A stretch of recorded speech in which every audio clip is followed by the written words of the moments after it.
Dans le podcast de cette semaine, on va parler de jeux de rôle et de l'Hôtel du Lion Rouge, un jeu de Côme-Martin actuellement en financement participatif. The beat of the drums echoes in the pulse beat of the young braves. Salut les joueuses, salut les joueurs, je suis Paul Gara et on se retrouve pour une... J'ai l'impression de dire toujours les mêmes phrases, c'est terrible ça. Franchement, c'est horrible, il faudrait que je trouve des trucs fracassants, différents à chaque fois. Donc on va faire très sobre, on va dire salut les joueurs, salut les joueuses, ou salut les joueuses, salut les joueurs. Je suis avec Dédé Schütz et on va parler de jeux de rôle. Bonjour Dédé Schütz. Salut Paul Gara. Eh oui, on refait toujours la même intro parce qu'on refait toujours la même émission. On est perdu dans une boucle temporelle. Oui, c'est ça en fait. Mais alors pourtant, et quand même les mois défilent, hein, les années défilent. Oui. Et donc après on vieillit, c'est terrible. J'en sais quelque chose. Ouais, t'es passé par là il y a pas longtemps, je crois. Exactement, il y a pas très longtemps. Moi c'est dans un mois, donc ouais, je sais ce que ça fait. Parce qu'en fait on est du même jour mais pas du même mois. Ouais, voilà, mais pas de la même année non plus. Non plus. Tu es beaucoup plus jeune que moi. Ben oui, moi je suis un jeuneau, moi. Ouais. Moi, je suis génération alpha, non? C'est quoi les nouveaux? Non, alors alpha, non. Alpha, je crois que c'est à partir de 2010. Bêta plutôt, parce que je suis sacrément bêta. Oh là là, je pense qu'ils vont sauter une génération quand on... Peut-être même ils ont déjà commencé. Je crois qu'ils vont passer directement à Gamma. Okay. Ce qui nous rappelle à tous les gens vieux... une pub de lessive, donc bon, peut-être qu'on va passer directement à Delta, je ne sais pas. Ah ouais, ok. Delta Green. Voilà. Pour bah voilà, dis comment on reboucle avec notre sujet. T'as vu ce talent, mais vraiment je suis admirative. Ouais, mais je me voyais pas parler 1 heure de lessive, donc parlons plutôt de jeux de rôle. De jeux de rôle, et oui, bon, alors on va pas parler de Delta Green, mais on va parler de plein de trucs quand même. Non, on va parler de plein de choses. On a joué à un truc de ouf il y a pas longtemps. Ah bah oui, on a joué à un jeu de rôle de ouf. Et on va en parler. Alors en fait, c'est pas la peine de faire beaucoup de mystère, parce qu'en fait, c'est marqué dans le nom du podcast, on va parler de l'Hôtel du Lion Rouge, de Côme-Martin, on en parlera après. On va commencer d'abord par les petites news, les achats, et puis les autres jeux auxquels on a pu jouer. Alors, dans les news, on va commencer, une fois n'est pas coutume, par quelque chose auquel on n'aura pas joué, pas financé, et encore heureux. Et oui, on va revenir un peu sur l'affaire sans détour, et j'avais envie de faire la blague sans détournement d'argent, et ben non. Excusez-moi, vraiment. C'est un peu horrible. Et ben oui, parce que Sans Détour, c'était l'éditeur qui avait la licence de l'Appel de Cthulhu, fut un temps. Voilà, et qu'il a perdu parce que il payait plus les royalties à Chaosium. Et maintenant, on en sait un peu plus de pourquoi il payait plus les royalties. Alors en fait, si on reprend un petit peu les infos qu'on a pu voir passer. Pourquoi on c'est revenu sur le devant de la scène? Parce qu'il y a eu carrément, là, il y a eu une enquête qui a été menée sur des détournements d'argent, sur où était passé l'argent de financement participatif qui avait eu lieu en 2018, notamment pour Confrontation. Donc, bon, comme toi, tu fais quasiment aucun financement, je sais que tu ne l'avais pas fait, et moi non plus. Ouais, moi c'est pour ce genre de choses que j'ai. Voilà, exactement. Et puis, idem aussi pour le jeu de rôle Aventure. Et donc, là, il y avait au tribunal correctionnel de Paris, il y avait en fait les dirigeants de Sans Détour qui comparaissaient devant le tribunal, puisque en gros, ils savaient au moment où ils ont lancé les financements que de toute façon, ils ne pourraient pas livrer les gens en question. C'était juste un moyen de récupérer de l'argent pour payer les dettes précédentes. C'est super, quoi. Je vois qu'un certain Ponzi avait déjà... Là, c'est ce qu'on appelle la cavalerie financière. Hein. C'est une pratique qui est quand même assez connue. Et donc en fait ils sont accusés de pratiques commerciales trompeuses, de recel ou encore d'abus de biens sociaux, parce que en plus on a découvert à cette occasion que sur une énorme partie des fonds qu'ils avaient récoltés comme ça pour couvrir toutes les dettes qu'ils avaient, il y a aussi eu des détournements à des fins personnelles. Et là, on tombe carrément dans des trucs pas vraiment assez glauques, hein, puisque c'était notamment pour pour financer des achats de drogue. Voilà, et aussi des dépenses en escort girls. Donc, waouh, quand on lit ça, ça fait un peu. Oui, ça fait. On est un peu naïfs, nous. Oui, c'est ça. On pensait que le monde du jeu de rôle, c'était un monde pur. Mais en fait, non. Parce que dès qu'il y a de l'argent. Ouais. En fait, c'est ça. C'est dès qu'il y a de l'argent. Dès qu'il y a de l'argent, il y a des gens qui ont beaucoup d'argent et du coup, ils disent mais pourquoi j'en prendrais. Ils le dépensent mal. Pourquoi j'en garderais pas un peu pour moi aussi, hein, parce que j'ai quand même bien travaillé. Ouais, voilà. Bon, après. Du coup, la société elle a été en cessation de paiement, etc. Et puis, de fil en aiguille, il y a eu une enquête et donc tout ça a ressurgi. Et c'est vraiment ce qui est c'est très triste, surtout aussi pour ceux qui ont backé les projets en question et qui seront jamais, qui verront jamais rien de livré et puis qui ont été escroqués, mais aussi pour les créateurs des jeux en question parce que eux ils ont ils s'étaient investis dans un projet en fait qui était voué à l'échec dès l'origine. Donc voilà, bon, rien dessus. C'est en fait quand on le lit, c'est assez atroce parce qu'on en rigole comme ça en parlant de dépenses pour des dépenses personnelles assez glauques. Mais en réalité, c'est pas drôle du tout, quoi. Non, parce qu'il y a des gens qui travaillent aussi et qui travaillaient pour ça, des auteurs qui ont mis leur bébé sur.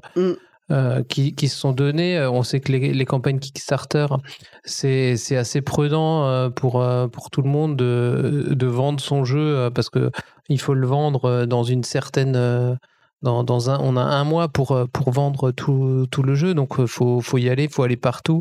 C'est très usant et de savoir qu'après l'argent qu'on a récolté pour son jeu, en fait l'éditeur il l'a pris pour lui. Donc et quand on est backer aussi, c'est. Enfin, je pense que tu en sais quelque chose de quand on fait quelque chose. Ouais, j'allais te dire, ça me rappelle un peu Mythic Games. Hein. Alors, si je découvre qu'avec l'argent de mon Darkest Dungeon, ils sont partis se mettre de la poudre dans le nez, ça me fera bien chier quand même, j'avoue. Particulièrement, quoi. Bon, de toute façon, c'est comme c'est. J'allais dire, je me suis résignée, mais c'est vrai que c'est.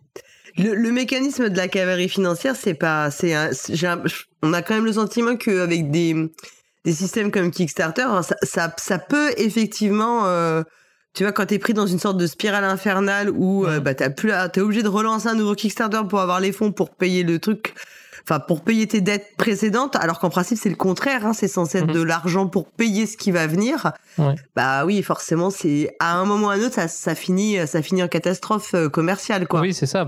Tant que l'argent grossit au départ, si on a plus pour le deuxième Kickstarter que pour le premier, on peut se rattraper. Mais si on continue à aller toujours dans le plus, à vouloir donner plus, promettre plus pour avoir plus de sous, et qu'au final, finalement, ça coûte plus cher, parce qu'on sait bien que des fois, on s'emballe surtout des fois sur des petits Kickstarter, on sait bien que les gens ont même pas forcément gagné d'argent parce qu'ils sont emballés et qu'ils ont oublié certains frais de douane, les frais de port, et des choses comme ça, quoi. Des TVA ou plein de choses que si on fait ça un peu en amateur, on s'en rend pas compte. Après, le fait de dire on va en faire plus, moi c'est un peu ce qui me dérange dans le crowdfunding, c'est pour ça que j'en fais pas, parce que ça encourage, je trouve que ça encourage des méthodes de marketing que je ne veux pas soutenir de trucs, parce que l'éditeur, un éditeur qui, je me dis, si l'éditeur il croit vraiment dans son jeu, et qui croit qu'il y a un marché pour ce jeu, il va le produire, il va mettre un peu d'argent à lui s'il y croit. Mais s'il dit juste je peux trouver des pigeons, c'est pas la même chose que de croire vraiment en son jeu, quoi.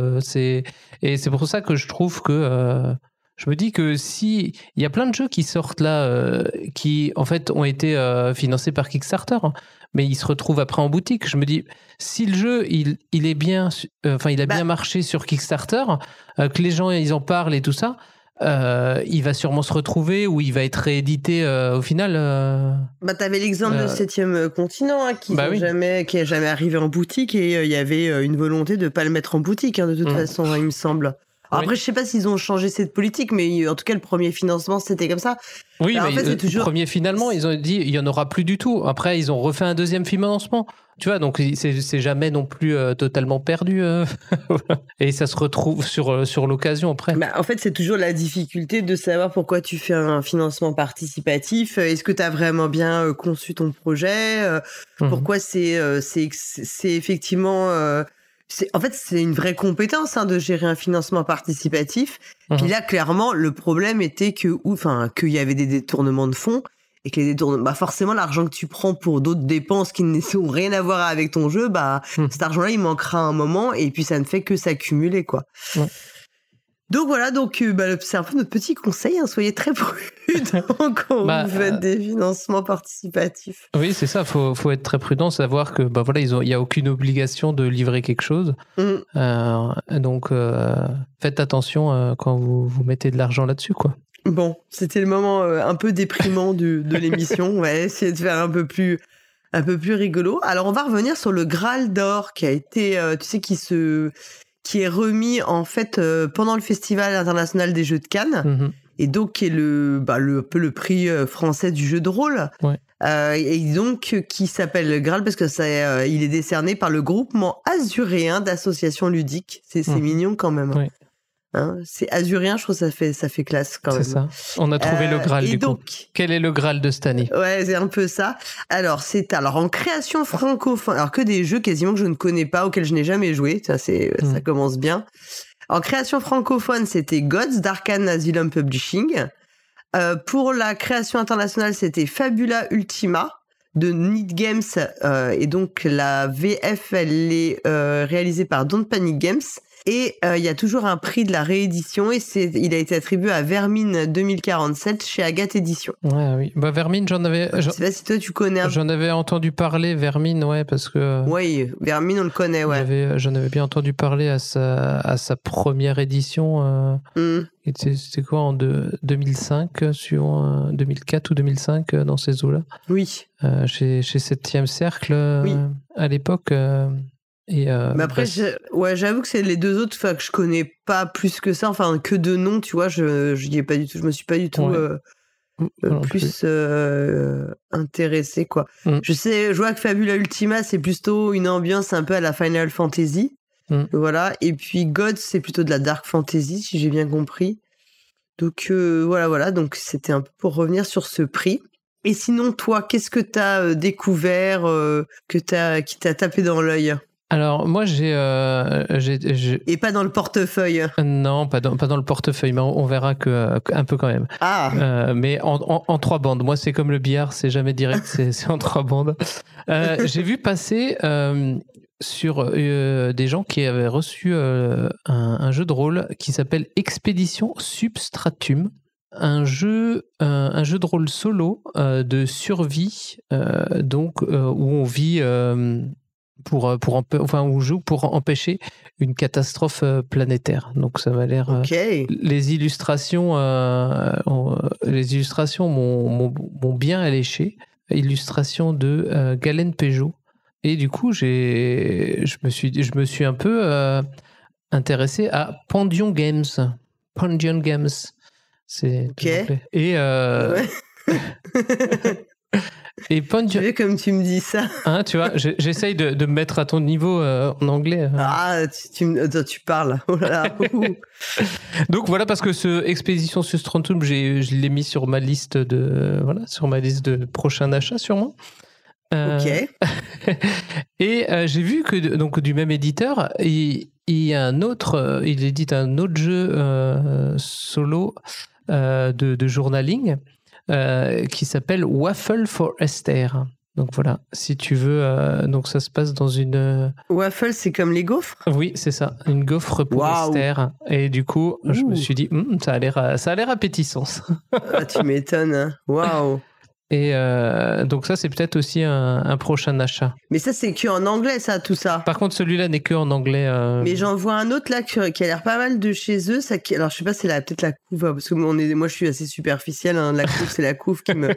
C'est The Jester King's Dance, un jeu solo rempli de mystères où, pareil, donc c'est du journaling toujours. on consigne les tribulations du roi bouffon et on rassemble des indices pour découvrir qui il était autrefois et quelles étaient ses actions imprudentes et malveillantes. Ça a l'air pas mal, ça aussi. Ouais. Bah, c'est eux qui avaient édité la VO du coyote, du renard et du coyote. Non, du blaireau. Non, du blaireau et du coyote. Ouais, c'est ça. Pas du renard. Non. Ok, mais non, ça a l'air intéressant. Bah, donc c'est pas mal. Que j'ai vu ça. Mais Waffle pour Esther, le titre me parle. Quoi. Ouais, c'est tout de suite alléchant, quoi. On sent qu'on va prendre 1 kilo rien qu'en jouant. Bah, écoute. Quoi d'autre tu as vu? Alors, bah, du coup, j'ai vu, comme tu es fan de Star Wars, ouais, j'aime bien Star Wars, ouais. Qui est sorti, tu sais ils ont dans l'univers Star Wars, il y a trois gammes de jeux de rôle, on va dire. Oui. Il y a donc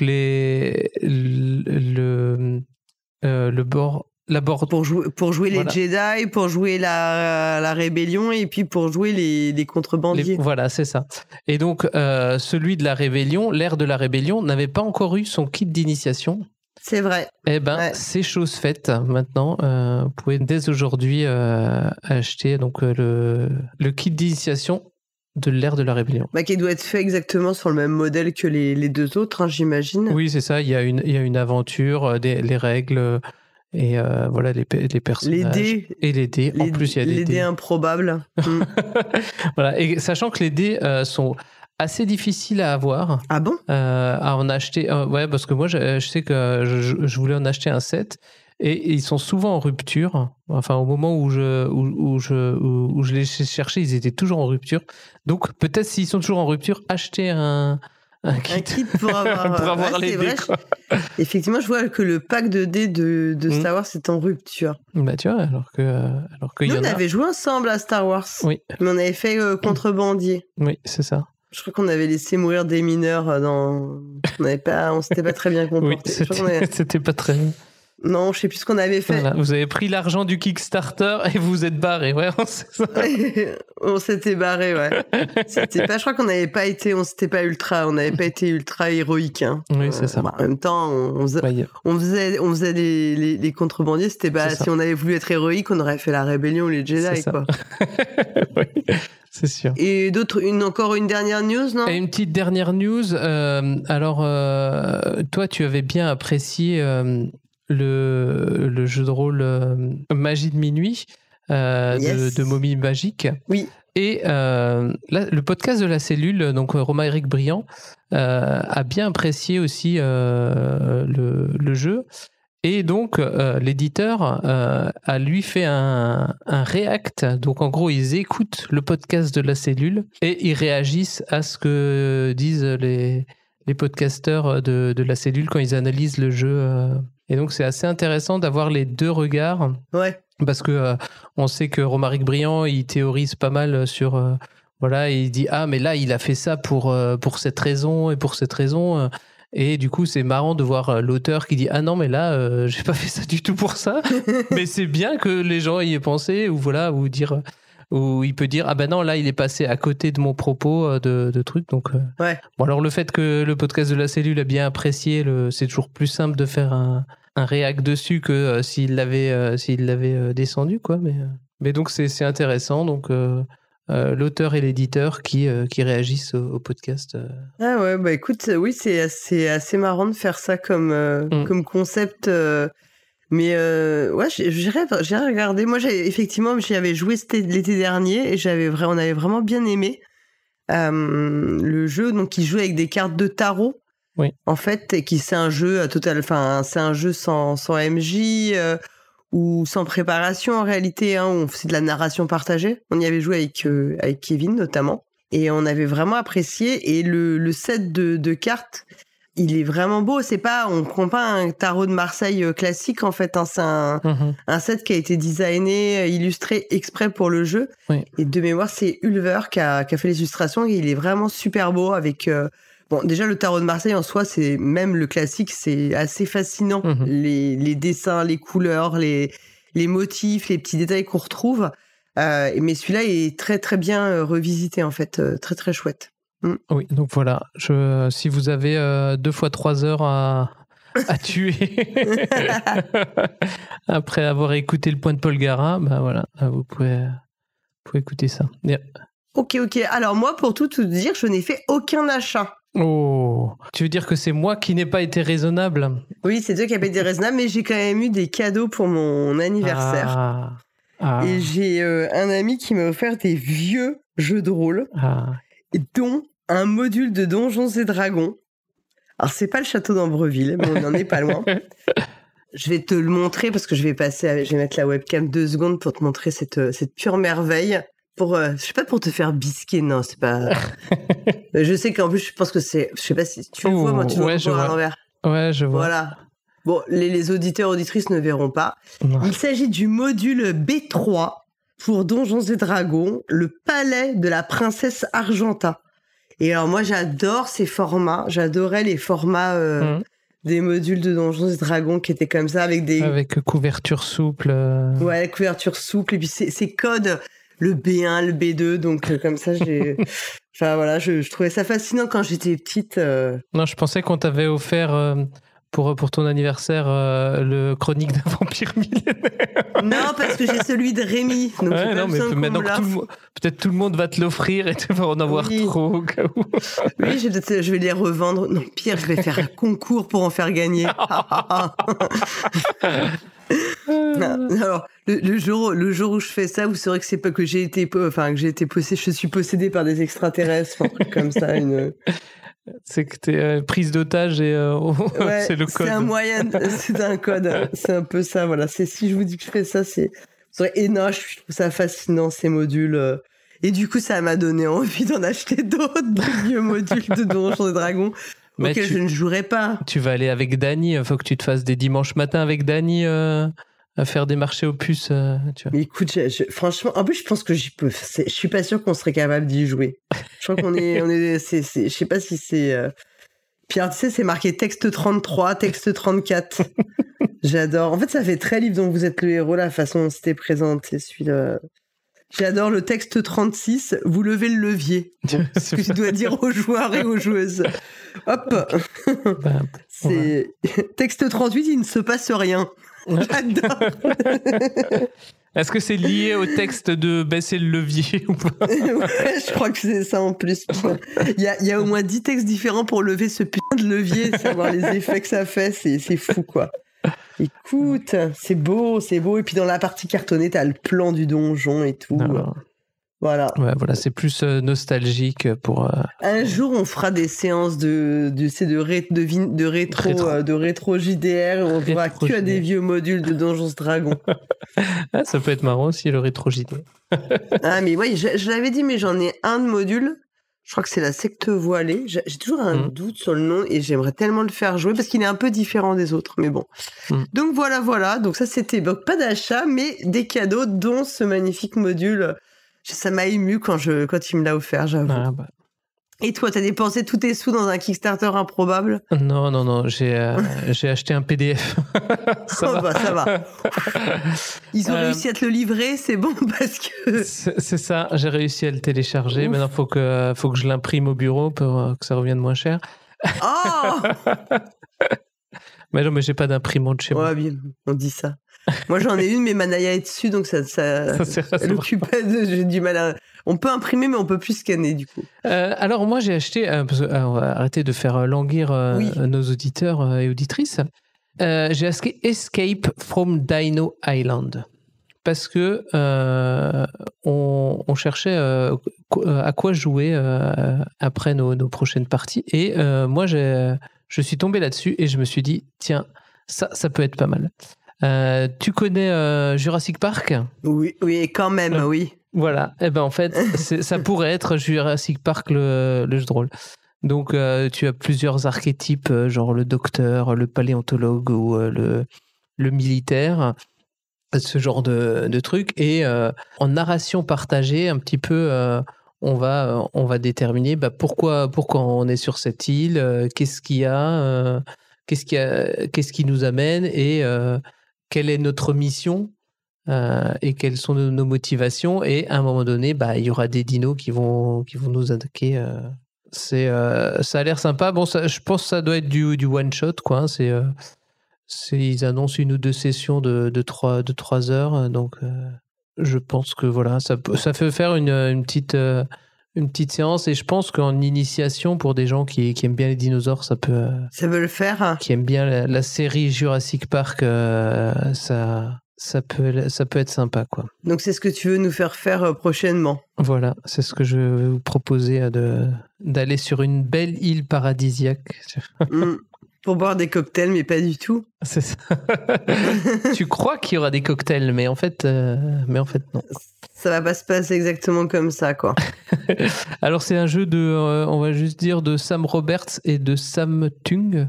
Il y a une quinzaine de pages où on va apprendre les quelques actions qu'on peut faire, et voilà. Est-ce qu'on a joué ? On a joué, ouais, on a fini Maléfice, déjà, pour commencer.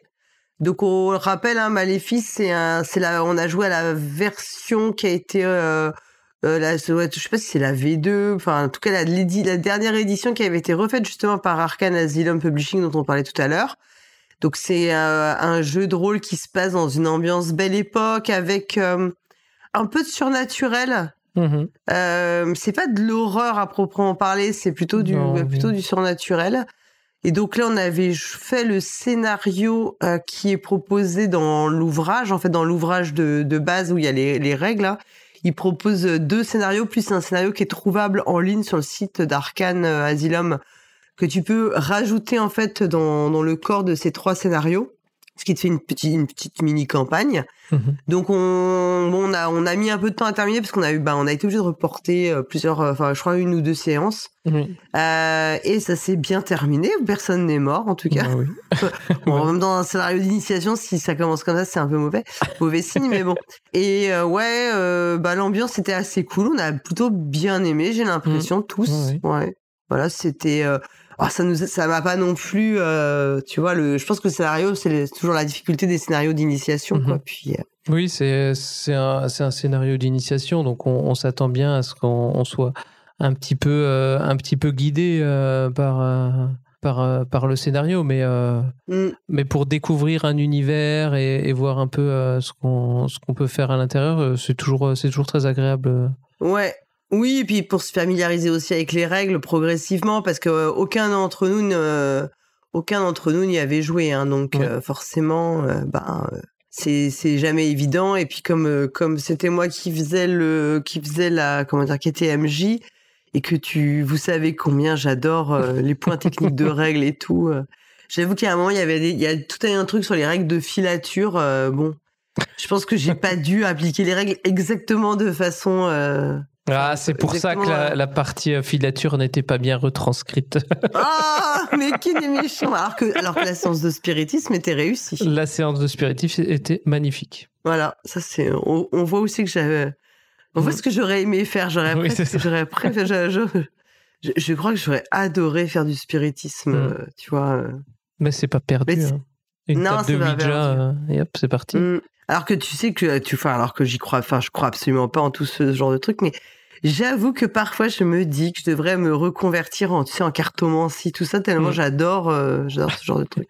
Bon, c'est un peu de l'escroquerie aussi, hein. C'est un peu le problème, c'est quand même, on est à la limite de la légalité, je trouve. Oui, mais là, les gens savent que tu vends que du rêve, qu'il y aura pas un jeu de rôle derrière. C'est ça.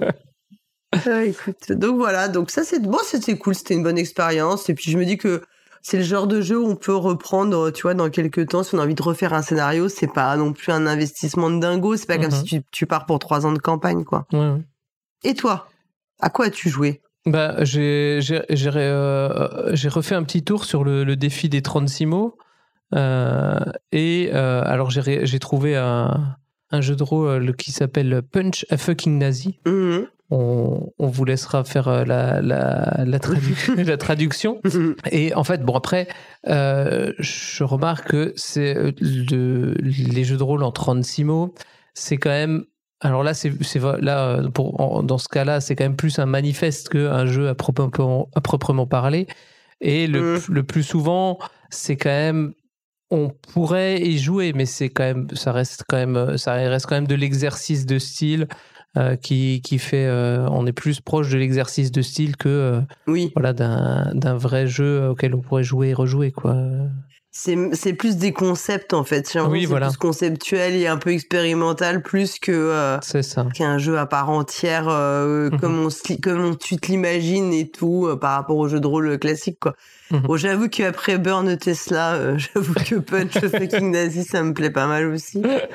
Voilà. Tu savais que tu aurais eu mon oreille avec un titre pareil, forcément. Voilà. Et puis, moi, j'ai joué à Alice is Missing. Alors, on n'en avait pas encore trop parlé sur cette antenne. Je ne sais pas, c'est quoi ce jeu ? Ça me dit rien. Alors, on a joué en présentiel. Alors là, j'ai proposé en présentiel. Alors, il y a des plus et il y a des moins par rapport à jouer en distanciel. Ok. Alors, le positif, on va commencer par le positif, c'est que au départ, quand on explique les règles, quand on parle, en fait, toutes les parties parlées sont plus fluides. Je trouve que c'est quand même plus fluide et plus agréable. On voit si les gens ont bien compris.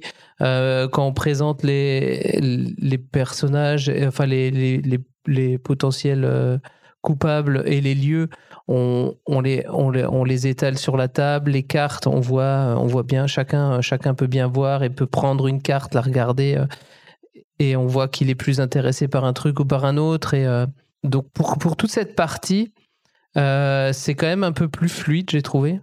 Par contre, oui, le moins, c'est vraiment, après, dans la partie, tu vois quelqu'un qui prend une carte, tu vois quelqu'un qui retourne sa carte, qui pioche une carte au milieu, et ensuite il dit quelque chose. Donc, tu as un peu moins la surprise de se dire oh punaise, est-ce que ça c'est la carte qu'il lui a dit, est-ce que s'il vient de l'inventer, est-ce que voilà, ça relance des trucs, ça c'est mieux. Et mes collègues avec qui j'ai joué a dit ouais, ce serait encore mieux si on était vraiment chacun chez soi à jouer comme ça. Donc on sent vraiment que je pense le jouer en distanciel, c'est quand même un petit peu il y a quand même ça en plus qui rajoute à l'immersion. Ben oui, parce que je pense que quand t'es effectivement seul chez toi et que les trucs arrivent, et tu vas pas décrypter ce que font les autres. En fait, tu n'as comme signal d'eux que leur message. Hein. C'est ça. T'as pas tout, tout l'aspect physique et tout, quoi. Oui, et surtout à la fin, quand il y en a un qui n'écrit plus et que tu le vois derrière son écran, tu dis ok, mais qu'est-ce que tu fais, toi? tu vois que voilà, tu as moins peur pour lui que si tu l'entendais, enfin si tu le vois plus écrire, mais tu le vois pas, quoi. Ouais, ok. Ouais, donc bon, t'as tout entre les deux expériences, au final, t'as préféré à distance? Ouais, je pense qu'à distance, c'est quand même plus sympa. Après, il faudrait peut-être faire les deux. On fait le truc en présentiel et ensuite on te dit bon, on se donne rendez-vous dans une demi-heure, chacun rentre chez soi. Ouais. Et se connecte et on fait la partie en distanciel. Où chacun se met dans une pièce différente, mais il y a quand même il y a quand même la gestion des cartes, non, qui pose problème. Oui, voilà, il y a quand même la gestion des cartes. Et à un moment donné, tu dois piocher une carte de lieu. À un moment donné, si les cartes de lieu sont à un certain endroit et que tu vois ces cartes, tu vois quelqu'un qui se lève pour... Donc, c'est... Voilà, c'est juste le petit truc. Bon, après, tu as moins la surprise aussi quand tu envoies les cartes...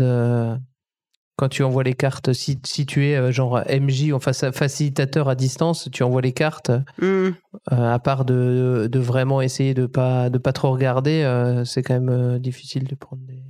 Voilà. Ok, bon. Et on sait qu'on va bientôt jouer à Donjons Dragons. Je suis resté bloqué sur mon histoire de module. On sait qu'on va bientôt rejouer à Alice is Missing. Oui. Avec l'extension. Oui. Donc vous en entendrez encore parler. Eh oui. Voilà. Nous, en fait, c'est un peu notre solution de facilité, j'ai l'impression. Non, sérieusement. C'est parce qu'on aime ça et voilà. Ouais, non, mais on va croire qu'on a actionnaire dans la... Qu'on est sponsorisé par un... Ouais, pas du tout. Mais pas du tout, absolument pas. Ouais. Alors, on parle beaucoup d'Alice is Missing, mais il y a un autre auteur dont on parle beaucoup des jeux. Oui. Et oui, parce que vous allez dire dans les news, on n'avait pas parlé d'un de ces nouveaux jeux qu'il aurait sorti en un mois, parce que comme on l'a dit, c'est quelqu'un d'ultra créatif et tout. Mais on va vous parler, c'est un peu le focus du mois, c'est le jeu L'Hôtel du Lion Rouge, qui est un jeu de Com Martin, qui est illustré par Nicolas Folio, et qui est actuellement en financement participatif. J'espère qu'il partira pas avec l'argent. Non, franchement, non, je pense pas. Je vois pas du tout comme dans ce genre de délire, mais alors pas du tout. Surtout qu'il n'y a pas 400 000 euros non plus. Non, je crois pas. Je crois que c'était beaucoup plus raisonnable. Voilà. Et donc, je crois que le financement, ça doit finir le 3 avril. Ok. Donc, vous avez encore une semaine, en gros. À partir du moment où on va diffuser cet épisode, pour pouvoir faire le financement.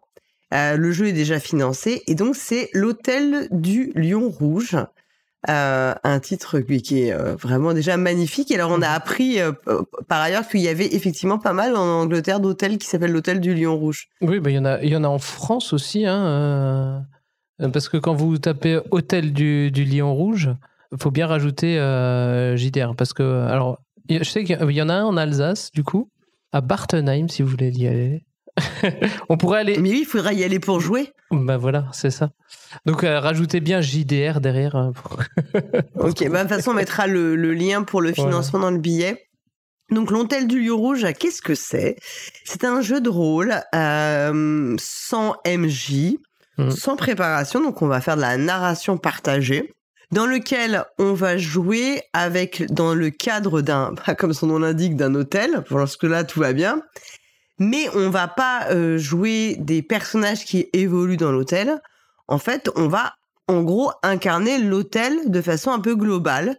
C'est-à-dire qu'on va pouvoir effectivement incarner tant les pièces que des objets de l'hôtel, que des personnes qui sont dans l'hôtel. En fait, c'est très ouvert.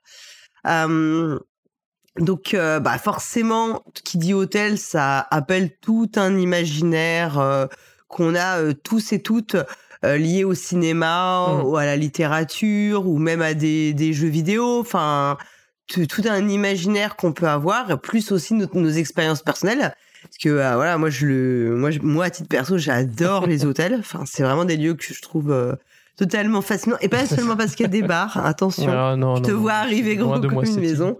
Mais c'est vrai que j'aime bien quand il y a les bars d'hôtel. J'aime bien les bars d'hôtel. J'avoue, je trouve que c'est souvent dans les meilleurs bars et tout que tu trouves. Mais c'est vrai que les hôtels sont des lieux très particuliers parce que c'est des croisements de plein de gens différents qui n'auraient pas vocation à se rencontrer et qui se retrouvent là et qui parfois interagissent alors que finalement c'est complètement le hasard parce que tu as une vie qui est quasiment il se passe des choses en permanence en fait. T'as aucun moment de complet repos, même si c'est en pleine nuit, tu vas avoir quand même la réception va continuer de tourner, tu vas avoir les gens qui rentrent tard et tout ça. Les gens qui rentrent tard, donc tu as toujours une activité qui demeure parce que c'est plein de pièces différentes, enfin de lieux différents avec des fonctions différentes, des lieux communs et des espaces communs et des espaces les espaces privés, les espaces du personnel, les espaces où vont aller les clients. Enfin, voilà, t'as vraiment plein de... C'est une richesse absolue. On peut même en faire un espace liminal, si on veut. Oui, s'il y a plus personne. Je sais que voilà, s'il y a plus personne, je sais que ça te plaît. Mais puis, il y a aussi des extérieurs. Enfin, voilà, c'est pas forcément que... donc, c'est un lieu d'une immense richesse. Et là, ce qui est assez fort, c'est de faire le pari de ne pas jouer de personnage, de pas avoir un avatar dans le jeu, mais de switcher et de raconter en fait un peu l'histoire du lieu, quoi. Et du coup, j'attaque tout de suite avec ma question troll. Ouais. C'est pas un jeu de rôle du coup, parce qu'on ne joue pas le rôle de quelqu'un. On joue plein de rôles différents. En fait, qui peuvent être des personnes comme des objets. Est-ce que ce serait pas plutôt un jeu narratif plutôt que parce que alors bon, je dis pas que ça a pas le droit de s'appeler jeu de rôle, mais techniquement un jeu de rôle on incarne un rôle.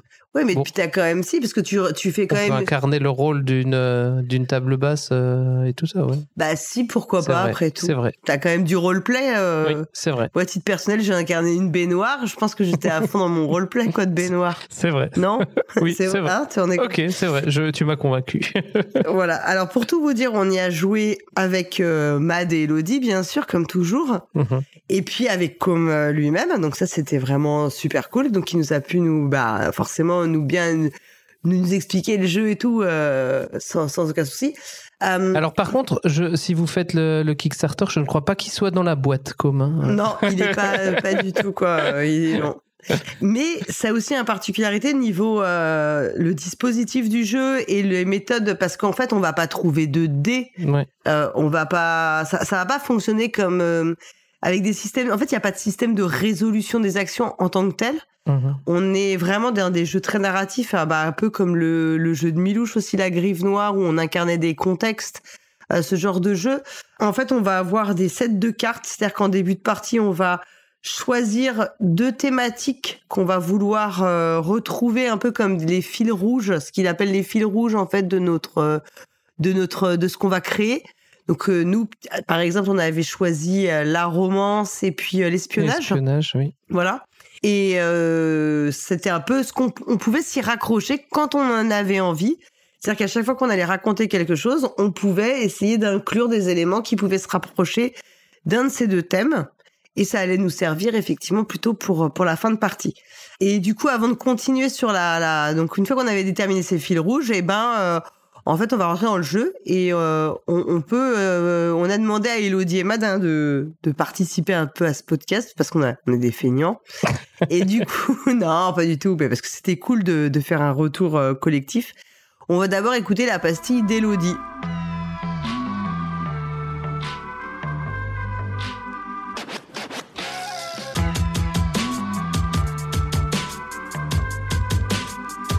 Salut à toutes, salut à tous, c'est Elodie et voici mon retour sur notre partie. Avant de jouer, je suis allée jeter un œil à la page de financement participatif de l'Hôtel du Lion Rouge, histoire de savoir un peu où j'allais mettre les pieds. Quand j'ai vu qu'il s'agissait d'un jeu basé sur la narration, où en quelque sorte on incarnait un hôtel, je me suis arrêtée. En effet, je voulais garder la fraîcheur de la découverte et ne pas commencer à imaginer ce que pouvait être le jeu. De toute manière, je suis tellement en confiance avec le groupe de joueuses et joueurs que nous formons que je peux me permettre de plonger les yeux fermés. Et bien m'en a pris, ce fut une expérience vraiment dépaysante et originale. Ce qui est vraiment intéressant avec le parti pris d'un hôtel, en tant que cadre, c'est qu'un énorme vivier d'images, de tropes et de références s'ouvre à nous. Ce qu'on a pu vivre dans la vraie vie, lire, voir au cinéma. Un hôtel, c'est à la fois hyper familier et à la fois une promesse et une surprise. Et toutes ces vies qui s'y sont en train et s'y seront collisionnées, c'est fascinant et ça ouvre un imaginaire infini. On pourrait d'ailleurs se perdre dans ces couloirs.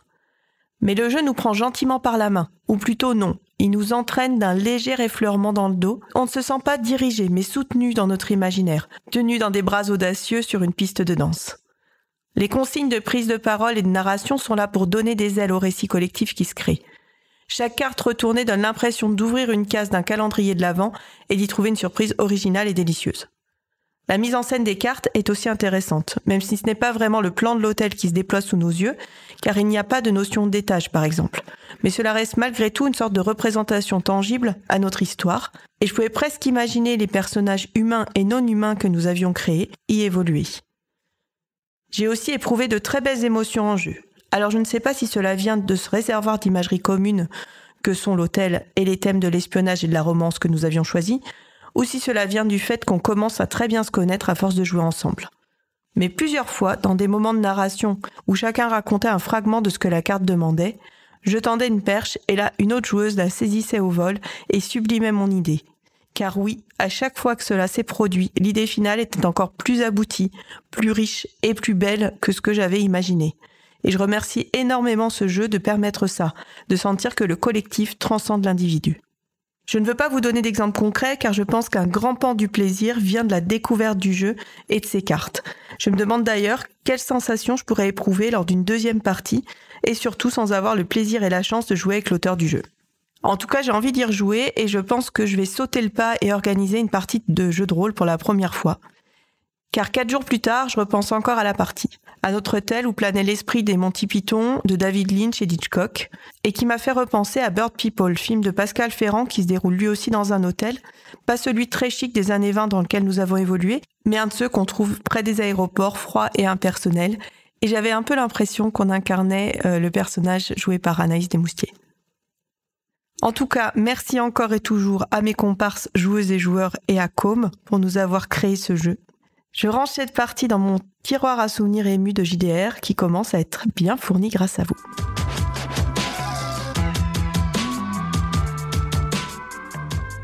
Merci Elodie pour cette petite pastille, et donc avec toujours les belles descriptions comme elle sait les faire. Et alors moi je suis 100% d'accord avec elle que c'est cinéma à fond, quoi. C'est vraiment des scènes. En fait c'est vraiment à chaque fois, et des petites scènes comme des scènes d'un film qui serait monté un petit peu cut, un peu original, genre un Pulp Fiction ou un truc comme ça, où c'est monté, alors pas forcément à l'envers, mais par petites scènes comme ça, qui au fil du temps, ça se lien. Ouais, une narration qui n'est pas forcément linéaire. Oui, voilà. Ouais, donc, parce qu'en fait, effectivement, c'est des petites scènes. Pourquoi ? Parce qu'on va commencer avec une chambre de départ, sur laquelle on va tous un peu, décrire, oui, en se passant la parole. Et ensuite, on a un système de cartes qu'on va piocher. Et chaque carte va proposer un nouveau lieu. On peut aussi piocher des cartes personnages qui seront effectivement des personnes qui peuvent se trouver dans cet hôtel ou avoir un lien avec l'hôtel. Et personnage à qui il arrive des péripéties. En fait, chaque personnage est caractérisé par une péripétie qui lui arrive. Tout à fait. Et qu'on va devoir raconter. Et donc, effectivement, on va pas avoir une histoire linéaire dans laquelle on a des personnages qui font ci, puis qui vont là, puis qui font blabla. Non, là, on va faire comme si on ouvrait une porte, une porte de l'hôtel, et puis qu'on fait on ferait un focus sur les lieux. Donc, ça peut être les chambres. Et forcément, on va aussi intégrer des éléments liés aux occupants de la chambre. Mais ça peut être aussi, comme on l'a dit, les espaces communs. Et donc, ça peut être le bar de l'hôtel, évidemment. Ça, vous savez que c'est une sorte de... c'est mon fil rouge à moi, manifestement. Mais ça peut être aussi la salle de restaurant, la cuisine, enfin, tout ce qu'on trouve. Et effectivement, chacun de ces focus, c'est exactement ça. C'est une mini-scène d'un film, finalement. Et même dans la mécanique, donc chaque lieu a un petit truc, demande de faire une chose en particulier, enfin, ou d'orienter la narration avec une nouvelle ambiance, quoi. C'est 1000 salles, c'est pas 2 salles, 2 ambiances, là c'est 1000 salles, 1000 ambiances. Hein. Voilà, exactement. En fait, et comme quand on en a discuté avec lui après la partie, il le disait, il y a vraiment cette idée que chaque carte qu'on va prendre, donc chaque lieu, propose une sorte de mini-jeu finalement. C'est-à-dire qu'on va faire c'est pas juste on va faire de la narration partagée en racontant chacun un bout de l'histoire. On peut avoir une petite contrainte. La façon dont on va se passer la parole ne va pas fonctionner forcément tout le temps de la même manière. Donc ça permet aussi de pas avoir un aspect qui pourrait paraître un peu monotone, parce que si on faisait 10 pièces ou 10 cartes et qu'on les aborde toujours de la même façon, effectivement, on pourrait avoir un peu une impression de monotonie. Là, le fait d'ajouter des petites contraintes à chaque fois différentes, ça permet ça permet de relancer l'imaginaire aussi. Oui, voilà, il y a des petites contraintes, donc où certains ne doivent pas parler beaucoup, ensuite d'autres va dire un peu plus, genre il y en a un qui va donner un numéro, ensuite l'autre va décrire un peu, faire une plus longue description, et puis un autre va redonner un numéro et on va refaire une autre description, et ce genre de ping-pong qui tourne avec comment chacun ou en fait chacun quand il le sent peut parler, parce que alors il y en a certains, c'est on fait le tour de table, mais des fois c'est le premier qui le sent, il attaque, et il y en a un autre qui répond, et comme ça on va faire les cartes jusqu'à ce que il y a des conditions de fin de narration qui évoluent aussi. Et donc c'est pas mal de voilà, même si on est peu inspiré, on va dire je suis peu inspiré, je vais faire la partie où je dois moins parler sur ce truc là quoi. C'est ça aussi qui est bien parce que c'est des jeux pour lesquels on peut parfois être un peu déstabilisé, les jeux de narration partagée. Mais là, c'est comme toujours, c'est des jeux qui sont très souples pour les joueuses, c'est-à-dire que on peut passer autant de temps qu'on veut finalement sur chaque lieu en fonction de notre inspiration. On peut s'en emparer, pas forcément tous et toutes avec la même intensité, ce qui est bien aussi parce qu'en fait tout ne va pas nous inspirer autant. On a beaucoup de souplesse finalement. Oui, et il nous a dit, et ce sera dans les règles aussi, si on prend une carte qui nous inspire pas du tout, on peut la passer, on en reprend une autre. L'idée, c'est pas d'être bloqué, mais voilà, bien de s'amuser et de d'écrire des trucs, de rajouter un peu de son expérience personnelle ou d'histoire qu'on a envie de raconter. Et il y a aussi un système où on peut soit prendre une nouvelle carte donc pour agrandir notre hôtel, soit on peut aller revisiter un lieu où alors là il n'y a qu'une seule personne qui parle mais qui rajoute des informations, et ça permet aussi si on a suite à on fait une pièce, ensuite on fait une deuxième, ensuite on fait une troisième, et la troisième on dit mais tiens, ça pourrait avoir une résonance avec ce qu'on avait dit 2 pièces avant.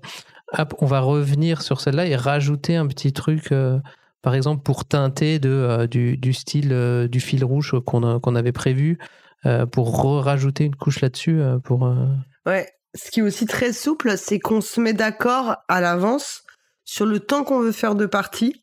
Ouais. Et en gros, parce qu'il va y avoir un épilogue, on sait que par rapport au temps qu'on s'est donné, il faudra garder à peu près 20 minutes, un quart d'heure à la fin pour faire cet épilogue. Et ça, je trouve que c'est super, super appréciable parce que on n'a pas ce côté parfois où on peut se retrouver embarqué. On ne sait pas quand s'arrêter, quoi. Voilà, on ne sait pas quand s'arrêter, à quel moment, qu'on peut avoir avec des jeux très classiques où il y a un moment, ça devient presque ça peut devenir même des scénarios écrits. Ça nous est déjà arrivé que ça nous paraisse interminable.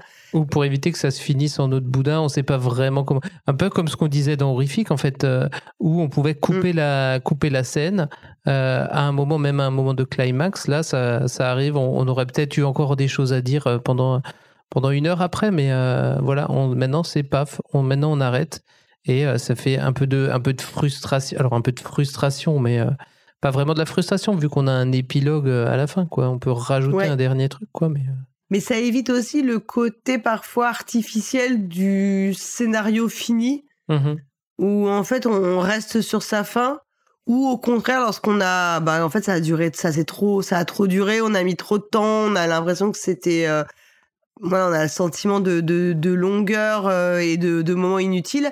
Là c'est vraiment chacun et chacune, le groupe qui calibre son temps et qu'il gère autant qu'il veut, parce qu'en fait on n'a aucune obligation de tirer plus de cartes que ça. Il y a très peu de contraintes. Les seules contraintes, c'est celles qui sont proposées par les cartes, et comme tu le disais, si la carte nous convient pas, on peut toujours la défausser et en prendre une nouvelle, quoi. Et alors il y avait aussi un peu un niveau entre les lieux, c'est-à-dire qu'on commence avec il y a 3 niveaux de lieux. Et effectivement, pour pouvoir passer par exemple, au lieu de niveau 3, il faut qu'on ait déjà fait un lieu de niveau 2 avant, etc. Donc, je sais pas si toi, pendant la partie, j'ai pas fait spécialement attention de savoir si les cartes, en fonction de ces niveaux, étaient vraiment plus compliquées à gérer ou pas. Je pense qu'il y a quand même une idée de progression, c'est-à-dire que Oui, je crois que j'avais eu l'impression, après c'est peut-être une impression, que c'était des lieux moins courants. Par rapport au niveau 1 où il y avait plus des lieux genre bar, restaurant et chambres, que les lieux un peu originaux qu'on avait tirés étaient des lieux un peu au-dessus, quoi. Donc je pense que il me semble qu'il y avait une petite après c'est un ressenti sur une partie où on a tiré pas beaucoup de cartes de niveau 3, quoi, mais Et ce que disait Com aussi, c'est qu'on peut très bien aborder le jeu en faisant des sessions assez courtes.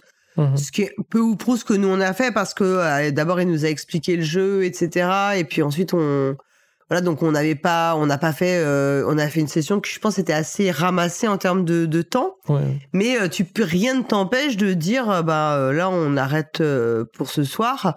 Et puis en fait l'hôtel on le reprendra plus tard, parce qu'en fait et tu peux même intégrer de la temporalité là-dedans, parce qu'en fait tu pourrais dire qu'entre plusieurs séances, ton hôtel il a sa vie propre en fait. Les habitants de l'hôtel, enfin les gens qui occupent l'hôtel ou qui y travaillent, ils continuent à mener leur vie, donc rien t'empêche de repartir du même hôtel, de regarder et puis de rajouter de nouveaux éléments, parce qu'en fait c'est même assez logique par rapport à ce qu'on s'imagine d'un hôtel. Un hôtel ça ferme jamais en fait. Tu vois, il y a pas de jour férié. Enfin, t'as tout le temps de l'activité dans un hôtel, quoi.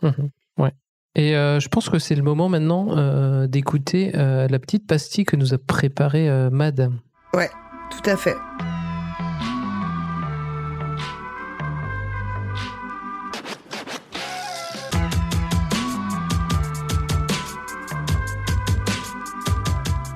L'hôtel du Lion Rouge. Encore une découverte et encore une pépite. Le jeu regorge d'idées qui nous invitent à revisiter la façon dont on se raconte les histoires pendant une partie de jeu de rôle. Changer son point de vue, penser hors du cadre. Ici, rien de linéaire, une succession de créations collectives qui, chose magique, forment à la fin un ensemble cohérent, avec ses moments drôles, mais aussi poétiques, émouvants ou bien étranges. Parmi ces idées géniales, il y a d'abord le choix du lieu, l'hôtel. Un hôtel, qu'est-ce que c'est ? C'est une multitude de pièces avec des atmosphères et des fonctions différentes, un peu comme dans une station spatiale qui serait en train de se casser la figure et qui comprendrait des dizaines de sections, mais je crois que je suis en train de m'égarer, ça c'est une autre aventure. Chaque recoin de la bâtisse a ses propres règles. Quand on retourne une carte, celle-ci nous présente la façon inédite et originale dont on va découvrir l'endroit, comme si on ouvrait une nouvelle porte. Personnellement, j'avais hâte de découvrir la prochaine surprise qui nous attendait derrière. J'avais l'impression d'être Luigi qui arpentait les couloirs de la mansion numéro 3, chaque pièce correspondant à un niveau différent avec son gameplay particulier, mais je m'égare encore. J'ai trouvé que nos propositions avaient souvent quelque chose de cinématographique. Le décor, bien sûr, très présent, mais il y avait aussi ces ambiances, notamment sonores. Et puis l'expression des différents points de vue, le style narratif, et quelque chose qui relève de la préparation paiement. Je fais un petit coucou aux éditeurs de 2 heures de perdu. Vous savez, quand un détail présent dans une scène revient plus tard et prend une autre dimension. Et puis, dans un hôtel cohabitent le temps d'un séjour des personnages venant d'horizons divers. Des employés, des habitués, des gens de passage, toutes et tous ont une histoire propre, des aspirations, des failles, un état d'esprit, que nous, joueuses, allons prendre plaisir à imaginer et puis à mettre en scène. Ensuite, le fait d'utiliser des cartes facilite la mise en œuvre, des cartes pour prendre connaissance de la règle, des cartes pour donner les contraintes, des cartes pour définir la coloration de l'histoire, parce qu'en début de partie, on choisit ensemble 2 fils rouges qui vont nous aider à faire du lien. Sans blague, oui, un fil, ça fait du lien.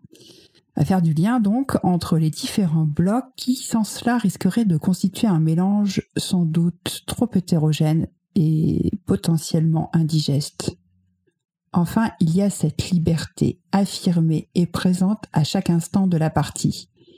Liberté de changer les règles, liberté de passer son tour, de changer, de compléter, de rebaptiser l'hôtel. D'ailleurs, je propose d'appeler le nôtre la carpe dorée. On peut décider d'alimenter un arc narratif, de conclure une intrigue, ou au contraire de la laisser en suspens. Et je me rends compte que c'est ce que je recherche désormais dans ma pratique du JDR. Je renouvelle mes remerciements à mes camarades. Le plaisir de jeu passe aussi par la qualité de notre écoute et cette complicité que nous cultivons au fur et à mesure de nos parties. Merci aussi à l'imagination fertile de Com qui, après nous avoir proposé de jouer avec un plan de métro, nous donne l'occasion d'entendre une baignoire jalouse se plaindre et la possibilité de raviver enfin la mémoire de l'injustement oublié inventeur de la naturalisation sans odeur des animaux à corps mou. Salut, à la prochaine.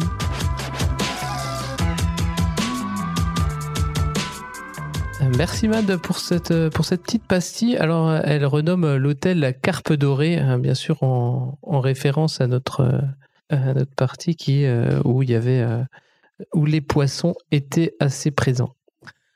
Alors qu'on n'avait pas pris le thème poisson particulièrement. Non, mais voilà, les thèmes, en fait, les thèmes, ça permet de colorer aussi une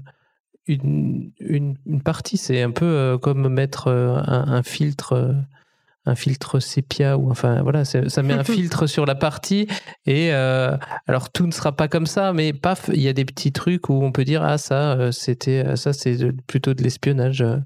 Et des fois on part sur un truc et finalement non, on pensait que ça allait être de l'espionnage, et non, en fait c'est de la romance.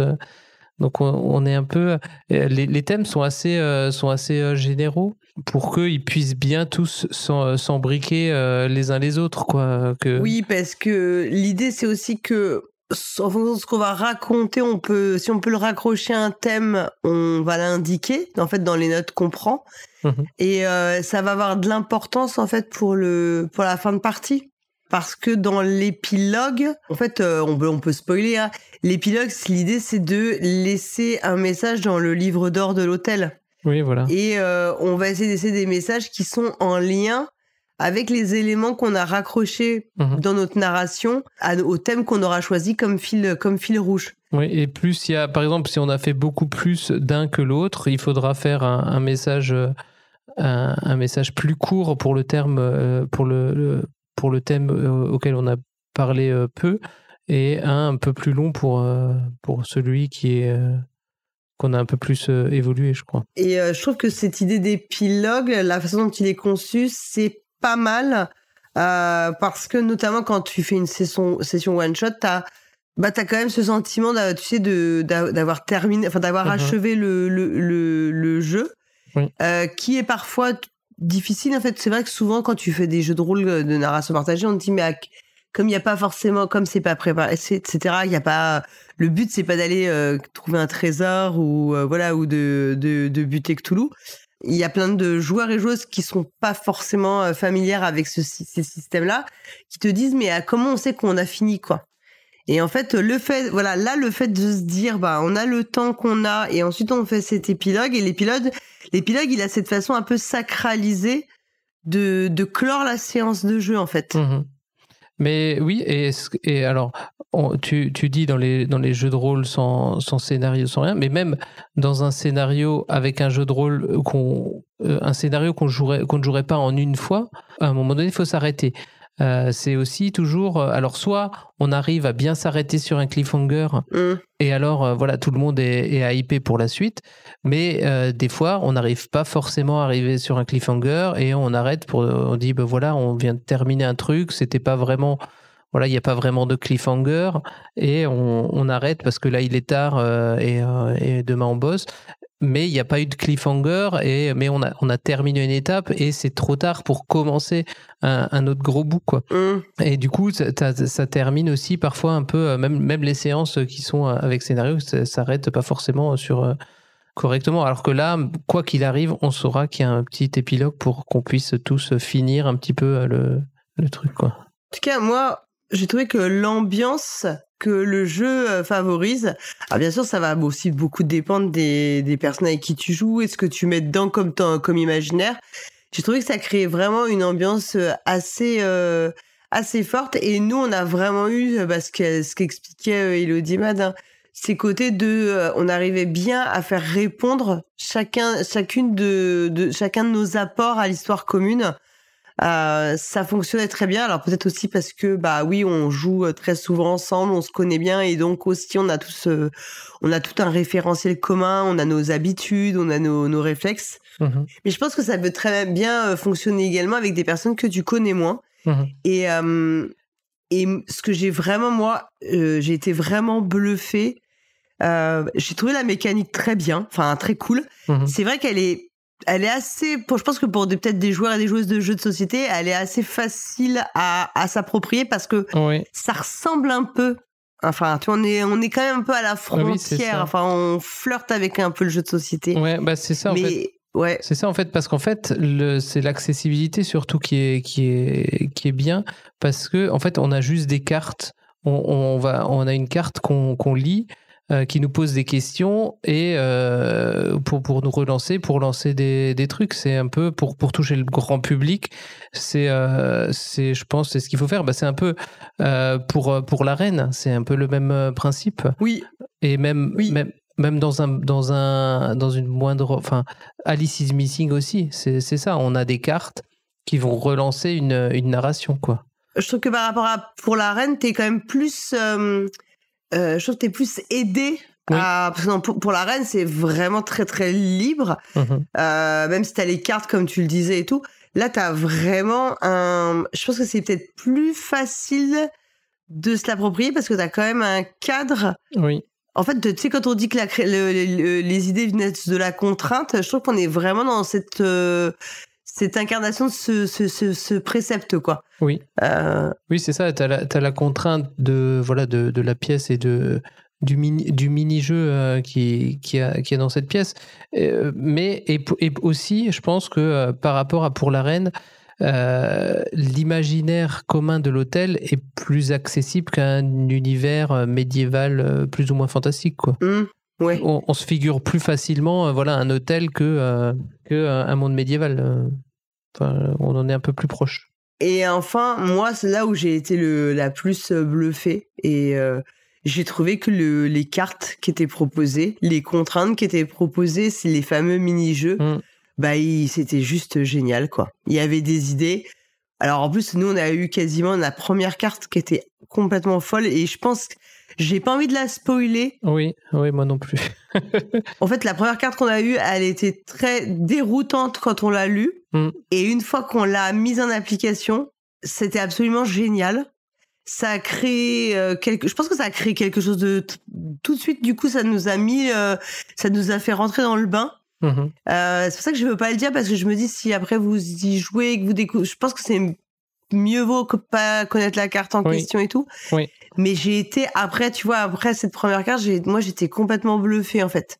Et je trouve que chaque carte, que toutes les cartes qu'on a eues, elles sont super bien designées en fait, comme on dit, tu vois. Enfin, c'est vraiment ça. Elles sont ultra bien pensées. Elles sont pensées en termes de variété des expériences par rapport au lieu que t'explores. Il y a toujours une même dynamisme du lieu que t'explores et de la narration qui est demandée, quoi. Et oui, forcément. Moi, je me dis, j'ai envie de voir les autres lieux, quoi. Oui. Parce que on n'a pas fait grand chose. Hein. Je pense qu'on n'a pas fait tant de cartes que ça. Hein. Non, on a dû faire, je dirais 4-5 lieux et 2 personnages, quoi, sur toutes les cartes qu'il y a. Donc, je crois qu'il y a une vingtaine de lieux par niveau et au moins autant de personnages, si je me souviens bien. Mais voilà, il y a à chaque fois, on se disait waouh, mais c'est c'est quand même vraiment en adéquation avec ce qu'on fait. Et c'est vrai que la première carte qu'on a retournée, ça a tout de suite mis tout de suite on s'est tout de suite pris une claque et on a dit ok. Ouais. Là il y a du level. Ouais. Quoi. Et de fait, après chaque carte que tu retournes, t'es dans l'attente de savoir un peu à quelle sauce tu vas être mangé, quoi. Et il y en a eu quelques autres comme ça où je me suis dit mais c'est juste excellent, quoi. En fait, l'idée elle est juste géniale. Enfin, c'est une idée de dingue, quoi. C'est une idée de dingue et au niveau narration, c'est pas non plus, on ne demande pas non plus tellement. C'est pas un truc qui te fait sortir de trop qui te demande trop. C'est quand même assez accessible et pourtant ça crée une ambiance, ça crée un truc et même rien que les règles en fait. Au départ, quand on parle d'accessibilité, les règles, c'est on a 5 cartes à lire et on commence à jouer, quoi. Ouais. C'est 5 cartes qui nous expliquent les 4 actions qu'on peut faire, un peu le principe. On n'a pas 200 pages de background de règles à lire avant de commencer. Là, on est vraiment direct. Ah oui, on rentre très vite dans le cœur du sujet. C'est super facile à prendre en main. Enfin, ça, c'est clair que t'as pas, même si t'as très peu d'expérience de jeu de rôle, même si t'en as pas du tout, je pense que c'est ultra facile de se plonger dans l'univers, quoi. Donc, pour moi, c'était une super surprise. Je suis hyper enthousiaste et impatiente de pouvoir y rejouer. Et en plus, dans le financement, ils proposent aussi dans un des niveaux, tu peux proposer toi-même une carte, en fait. Ou un objet ou quelque chose. Enfin, tu peux ajouter un contenu au jeu. Oh là là. Et alors là, j'avoue que là, ça m'a... Moi, j'ai trouvé ça juste... J'ai tellement envie d'avoir une carte Polgara, c'est ça. Le nom d'un cocktail, probablement. C'est ça. Le Polgaran Stormy. Tu vois, non, je sais pas, mais c'est vrai que du coup, on a vachement envie de ça. Enfin, tu vois, c'était parce que forcément, ça fait appel aussi à notre imaginaire personnel, quoi. On se dit, ah, mais attends, on pourrait imaginer ça, on pourrait penser à ça. Enfin, il y a plein de trucs qui nous viennent, quoi. Donc, moi, j'étais vraiment super, super bluffée, quoi. On savait pas où on partait et paf, on n'est pas déçu de jouer un hôtel pour une fois. Ouais, puis ça change aussi parce que c'est un univers réaliste, quoi, en fait. On n'est pas dans du, comment dire, on part pas dans, c'est pas Shining de fait, c'est. Et ça, oui, il l'explique directement dans les règles. C'est pas, il y a pas de, c'est pas de Shining. Il y a rien de bizarre. Il n'y a pas de porte temporelle ni non plus où on pourrait rentrer dans une porte, on retrouve dans une autre année. Il y a pas ce genre de choses. Ça, c'est exclu. Mais on peut quand même trouver. Il y a un des fils rouges qui est l'horreur. On peut quand même mettre des petits trucs d'horreur sans avoir forcément du surnaturel ou du fantastique, quoi. Donc vraiment, pour moi, ça a été une super expérience. J'ai vraiment beaucoup apprécié et j'aimerais bien, tu vois, aussi, je me dis que j'aimerais bien y jouer avec mes enfants, avec ma fille notamment, parce que je pense que c'est assez pour des enfants, je pense que c'est assez accessible. Tu vois, c'est assez facile de les faire rentrer là-dedans, quoi. Oui, si tu les as emmenés au moins une fois à l'hôtel, oui. Oui, et puis même parce qu'en fait, en plus, c'est des scènes courtes, donc c'est pas un long scénario, tu vois, que tu vas leur faire faire et tout. Oui, tu peux leur dire, on fait une heure. Un moment qui peut devenir presque, Là, je pense que tu peux faire ça assez bien, et je me dis aussi même, tu vois, avec le club de jeu du collège, là, où parfois c'est compliqué de trouver des formats parce que elle voudrait faire du jeu de rôle, mais le problème c'est qu'on a un temps très limité. Mais en vrai, là, une fois que tu as expliqué le concept, même si on n'a que 50 minutes, on peut dire en fait on fait quelques cartes, c'est pas gênant, et comme la parole se répartit sur chacune des cartes, tout le monde y trouve son compte, quoi.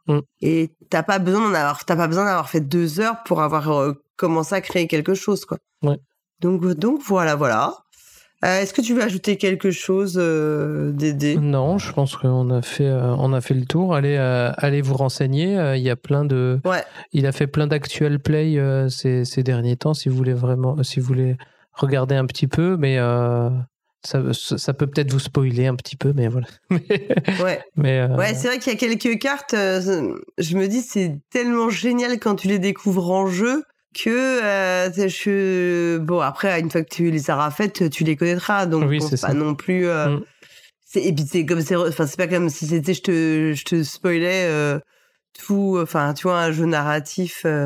Oui, non, voilà, si on vous le spoile pas, c'est pour une meilleure expérience de jeu, quoi. C'est pas. Oui. Si on vous l'avait dit, ça vous aurait pas empêché de jouer, parce qu'en plus de jouer ni d'être étonné quand vous auriez eu la carte, quoi. Ouais, carrément. Mais écoute, je pense qu'on a fait un bon tour d'horizon du jeu. Vraiment, remercie encore Mad et Elodie d'avoir joué avec nous puis d'avoir fait les pastilles. On remercie évidemment comme Martin de nous avoir fait jouer. C'était vraiment une super expérience. Oui. Et puis voilà. Et puis je te remercie aussi d'avoir joué avec moi puis d'avoir fait l'émission avec moi. Au moment où on se remercie tous. Voilà. Je te remercie d'animer cette magnifique émission. Voilà, comme ça tu es aussi remercié. Donc qu'est-ce qu'on va voir aussi du coup on pourra parler d'Alice is Missing le mois prochain. Je pense que c'est un peu notre thème récurrent. C'est notre fil rouge. Ou pas, non, parce qu'on va faire d'autres trucs en plus. On a d'autres trucs de prévus au mois d'avril. Mais oui, on a plein de choses de prévues. Alors peut-être qu'on aura du Alice is Missing, peut-être qu'on aura du Avery Alder, et peut-être qu'on aura du dinosaure C'est ça. Du Dino Escape, c'est quoi? C'est Escape Dino Island, là? Escape de Dino Island. Est-ce que vous allez survivre aux dinosaures? Bah bien sûr. Attends, moi j'en fais qu'une bouchée de tes dinosaures. Ok, moi j'en doute pas. On verra ça. Super. Bah, écoute, je te remercie encore Dédé. Puis on remercie les auditeurs et auditrices qui ont écouté cette émission. Et puis on se dit au mois prochain pour parler de jeux de rôle, si ça te va. Tout à fait. Allez. Ok. Ciao.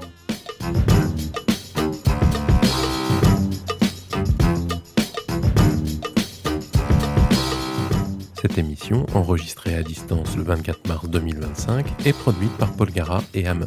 Toutes les informations utiles et les titres des jeux abordés dans cette émission figurent dans le billet de cet épisode sur notre site lepointdepolgara.fr en un seul mot. Ce podcast est totalement indépendant. Son contenu est libre et non sponsorisé. Retrouvez-nous sur les réseaux sociaux, Facebook, X, Blue Sky ou Instagram sur le compte de Polgara. Et surtout, venez discuter de cette émission et de tout autre sujet sur le serveur Discord du podcast. Merci d'avoir écouté Le Point de Polgara et à très bientôt pour une prochaine émission.